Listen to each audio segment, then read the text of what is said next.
In this short video, I'll show you how to flash a BISmark router. You will need a computer, a paperclip, and a Netgear WNDR3700 V2 or Netgear WNDR3800 home router. Begin by powering off the device and removing all Ethernet cables connected to the device.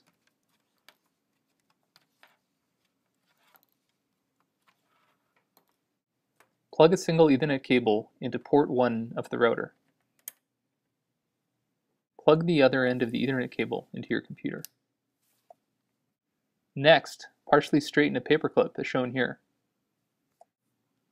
Insert the straightened paperclip into the Restore Factory Settings hole to push the button at the bottom of the hole.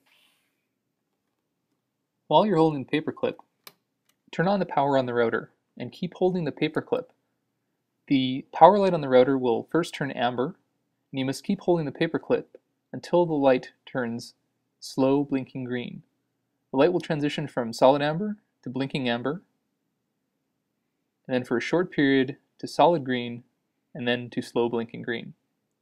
At this point, the router is in recovery mode, and you may now remove the paperclip. We're going to move from the router to the computer now.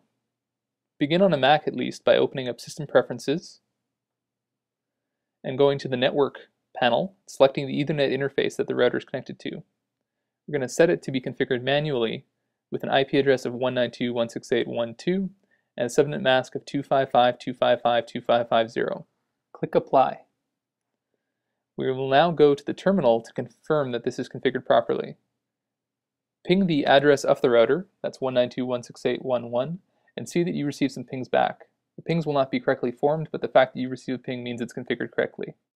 If you're on a Linux machine, you can make this change using ifconfig as follows. Run ifconfig with the interface name and set the address to 192.168.1.2, and again the subnet mask 255.255.255.0. Confirm the change by running ifconfig on the interface name again. And finally, ping the router's recovery address, 192.168.1.1, and again see that you get some pings back.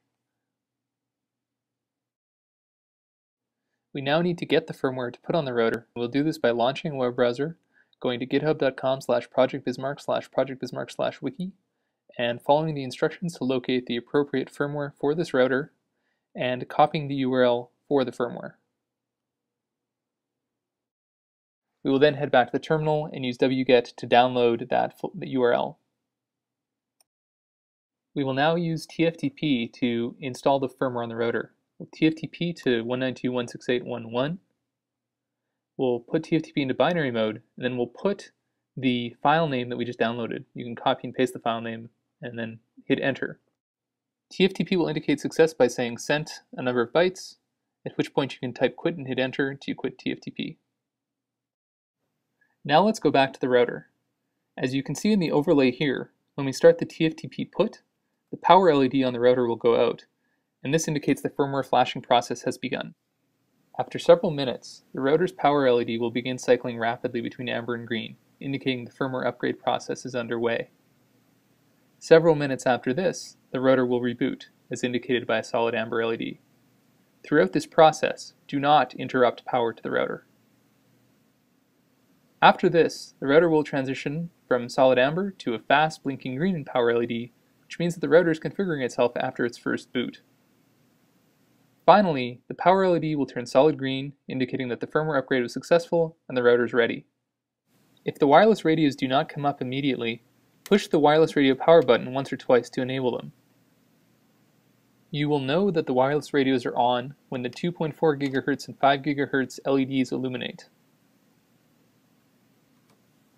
Thanks for watching. You can find more information on our website at projectbismark.net, or you can email us at bismark-core@projectbismark.net.